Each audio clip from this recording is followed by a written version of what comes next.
Hola, buen día muchachos, ¿cómo les va? Bueno, en especial el día de hoy este video va dirigido a todos aquellos que en esta situación de asistencia voluntaria al liceo hayan decidido quedarse en casa. Disculpen la demora, es que hasta el momento hemos avanzado poco en el programa, puesto que estamos con el horario de clases reducido y yo enfrentándome a la mitad del grupo en cada uno de los encuentros, lo que ha reducido mi velocidad de avance programático, digamos, a un 50%. Bueno, muy bien, vamos a lo nuestro.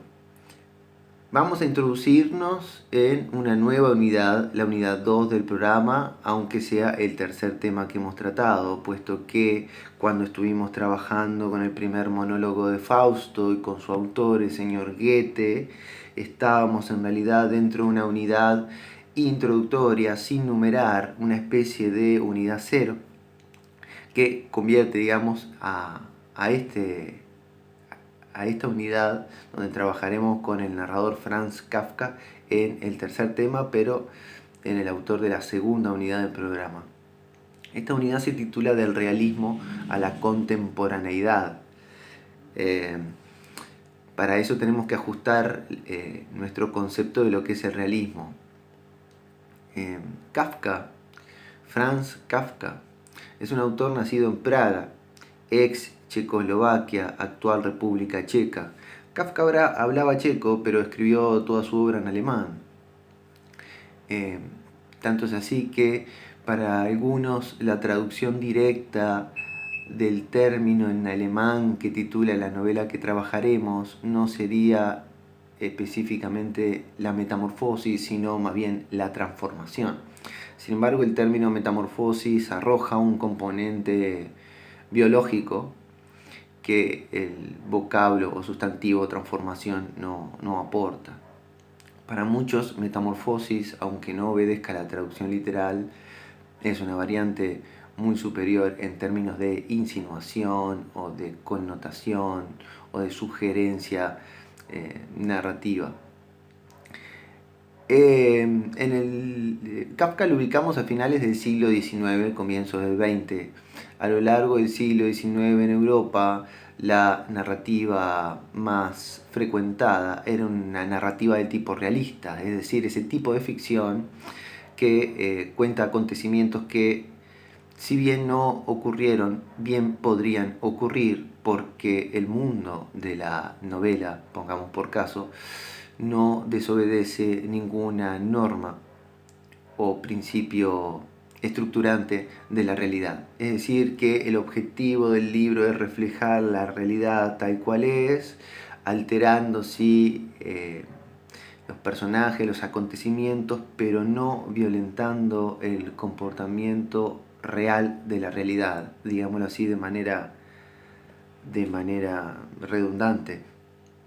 No hay en el realismo posibilidad de romper, por ejemplo, la linealidad del tiempo, porque nadie puede viajar en el tiempo, nadie podrá volver de la muerte, nadie podrá ser invisibilizado por un suero, nadie podrá salir volando, ni generar o provocar cosas, materializarlas por generación espontánea. ¿Por qué? Porque ninguno de estos eventos puede suscitarse en lo que conocemos como mundo real. El realismo del siglo XIX sobre todo alcanza su auge en ese tipo de novela por entregas, es decir, novelas que van entregándose al lector paulatinamente, sobre todo a través de los medios de prensa, también denominada novela de folletín. Esa novela, si se piensa en una Europa ya luego de la Ilustración más alfabetizada, es el gran entretenimiento y podría tal vez paralelizarse con lo que hoy son las series, que también son narraciones por entregas a través de diferentes plataformas y que nos llegan muchas veces de manera paulatina y que utilizan un montón de recursos propios de la narración del siglo XIX, como por ejemplo interrumpir el relato en un momento de mayor tensión narrativa para favorecer, en este caso, la visualización del capítulo siguiente. Quiero decir con esto que las series son son un mecanismo ya visto en la historia en relación a lo narrativo que se veía en la Europa del siglo XIX con la novela de Folletín. Sin embargo, Franz Kafka muere en 1924, si la memoria no me falla, ustedes lo pueden corroborar con el doctor Google, dejando una obra bastante extensa de carácter inconcluso que él no quiere publicar, según cuenta la leyenda. En su lecho de muerte, ya aquejado severamente por la tuberculosis que padeció durante muchos años, le pide a su mejor amigo Max Brod, también escritor, que queme su obra inconclusa. Max Brod desobedece este mandato y gracias a él la narrativa del siglo XX sufrirá o disfrutará de un giro notable en sus concepciones. Porque si bien Kafka continúa por una parte el camino del realismo, porque esto podría creer un lector ingenuo al adentrarse en una de sus novelas, todo se mantiene al comienzo más o menos como en la realidad, introduce pequeñas variantes que no por pequeñas serán menos violentas. Kafka tiene una serie de elementos recurrentes u obsesivos que, como todo escritor, dan cuenta de sus preocupaciones fundamentales. Quiero decir con esto que ciertos aspectos se van reiterando en toda la narrativa de Kafka, ya sea en algunos de los cuentos y en esa novelita La Metamorfosis que publica en vida, o en esas novelas de carácter póstumo publicadas luego de su muerte. Me refiero concretamente a las novelas América, también conocida con el título de El Desaparecido, El Castillo y El Proceso. Haciendo un abordaje general y antes de entrar al texto, podríamos decir que las obsesiones más recurrentes, más vistas, más tratadas por Kafka en sus libros son las siguientes. La primera, el absurdo. El absurdo como lo carente de lógica, lo que carece de un argumento justificador. Es un elemento muy presente que hará que luego Kafka sea leído y citado y referido y releído por los existencialistas, por los filósofos existencialistas del siglo XX, concretamente los franceses, Albert Camus, que se pronuncia Camus, o Jean-Paul Sartre, porque Kafka utiliza el absurdo como material de trabajo y empieza a denunciar ciertos absurdos de la realidad, desde el absurdo de la burocracia, el papeleo, los laberintos de los trámites y los protocolos de oficina que él bien conocía porque fue empleado de oficina en una oficina de seguros contra accidentes de trabajo en calidad de abogado, puesto que Kafka era más abogado que escritor, digamos, en la vida cotidiana. Como también denuncia los absurdos del sistema capitalista, que genera una lucha de clases donde la minoría es la que tiene el poder y la mayoría es la empleada por esa minoría para recibir una remuneración notablemente inferior a lo que ha contribuido a producir. Y también para los existencialistas, Kafka estaría denunciando el absurdo mismo de la vida, el absurdo de caer en el mundo, un mundo ya fabricado, donde ya están dadas determinadas condiciones que uno no ha elegido y que uno tiene que aceptar básicamente porque sí. Y el absurdo de creer de que esas nociones son estancas y que no las podemos cambiar. Y el absurdo de aún asumiéndolas o luchando contra ellas no saber exactamente qué es nuestra vida y cuál es su propósito, sobre todo al tener en cuenta la certeza de la desaparición, de la muerte. Kafka en este sentido es un autor muy pesimista porque no propone ninguna solución. La vida es absurdo y no hay salida. El absurdo entonces como uno de los principales componentes que veremos en la primera línea de la Metamorfosis, donde el protagonista, Gregorio Samsa, despierta convertido en un insecto gigante. Y nunca se nos dará una respuesta del porqué de esa transformación. Y lo más extraño de todo es que ni Kafka como autor, ni el narrador de la historia o voz narrativa en tercera persona omnisciente que lo sabe todo, ni ninguno de los personajes de la novela, ni siquiera Gregorio Samsa, el transformado, nos dará o buscará o apelará a dar con una respuesta. Ese es el gran absurdo. Por supuesto que dicha transformación de Gregorio de hombre a insecto podrá tener alguna justificación de carácter simbólico si lo leemos en clave alegórica o simbólica. Descubriremos evidentemente que se trata de un obrero explotado cuya identidad ha sido borroneada al punto de tal vez no existir o de quedar muy poco de ella, lo que convierte a Gregorio en una insignificancia para los otros. Esa insignificancia o tal vez esa necesidad de pisotearlo, o tal vez esa sensación del lector de sentirse repugnado ante sus condiciones de vida, pueden avalar a Gregorio Samsa como un insecto. Hablando de eso, otra de las cuestiones principales de Kafka, otra de las temáticas recurrentes, en especial una que se puede encontrar en la Metamorfosis, es el tema de la alienación. Llamamos alienación al fenómeno mediante el cual un sujeto rige su vida no en base a las coordenadas o a los parámetros de sus propios deseos o de su propia voluntad, sino que queda sujetado o sometido, a veces por coacción, a la voluntad de otro. Es decir, que la fuente de su vida, de sus decisiones, sus condiciones de vivir, incluso las condiciones intelectuales para poner a su vida en análisis, provienen de un afuera que intenta dominarlo y someterlo.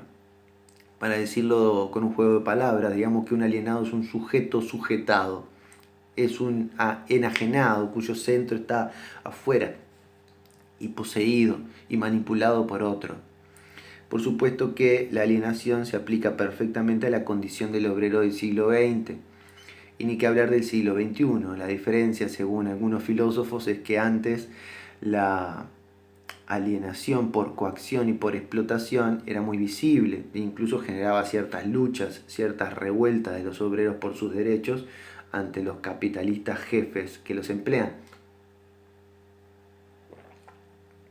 Pero ya en el siglo XXI el capitalismo ha operado desproletarizando la fuerza de trabajo, es decir, dándole al trabajador mejores condiciones para que no se queje tanto y no provoque demasiados cambios en el sistema, que estructuralmente necesita seguir sustrayéndole fuerza de trabajo día a día. Es decir, que la explotación sigue allí, pero en condiciones no tan visibles ni tan indignantes como para poner en funcionamiento alguna clase de réplica. Esto no lo digo yo, me estoy remitiendo a algunos pensadores, desde pensadores nacionales como Sandino Núñez, a pensadores más universales como Slavoj Žižek o Alain Badiou u otros.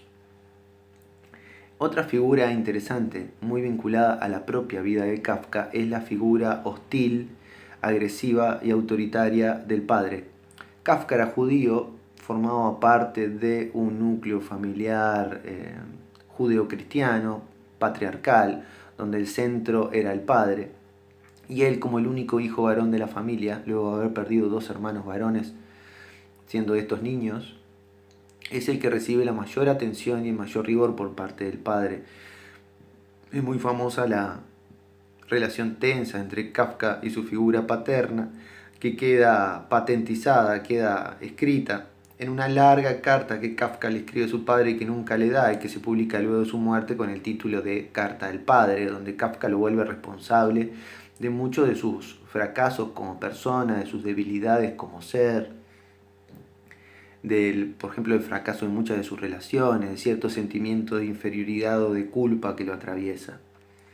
Entonces la figura del padre en la Metamorfosis y en algunos otros textos no va a ser una figura demasiado feliz, porque podemos interpretar es correlato en la ficción del padre real.